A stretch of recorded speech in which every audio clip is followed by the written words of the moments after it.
C'est l'histoire d'une femme d'un âge respectable.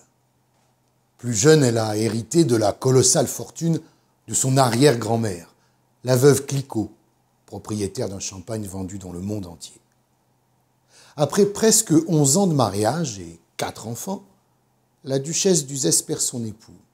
Elle se retrouve à gérer seule ses affaires, mais aussi la direction de son équipage de chasse à courre, un fait rarissime alors pour une femme.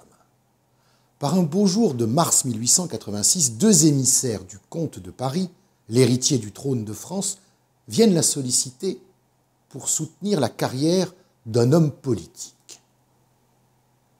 De quoi s'agit-il? De financer la campagne du très populaire général Boulanger. Le plan est simple. Une fois élu à la Chambre des députés, Boulanger provoquera un coup d'État pour renverser la République. Dans son journal intime, la duchesse note « Acheter un général ministre pour 25 000 francs me sembla ridicule, tant la somme était modique.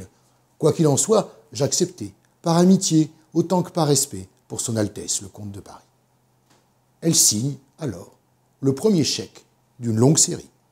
Au total, l'opération va lui coûter 3 millions de francs or, une peccadille au regard de sa fortune. Tout ça pour rien. Le général finira par fuir en Belgique au moment de prendre le pouvoir et se suicidera sur la tombe de sa maîtresse en 1891. La richissime héritière passe à autre chose.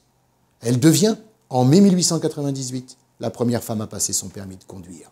2 mois plus tard, elle est aussi la première automobiliste de France à écoper d'une amende pour vitesse exagérée, je cite, dans le bois de Boulogne. Un tempérament hors du commun qui réclame aussi le droit de vote pour les femmes.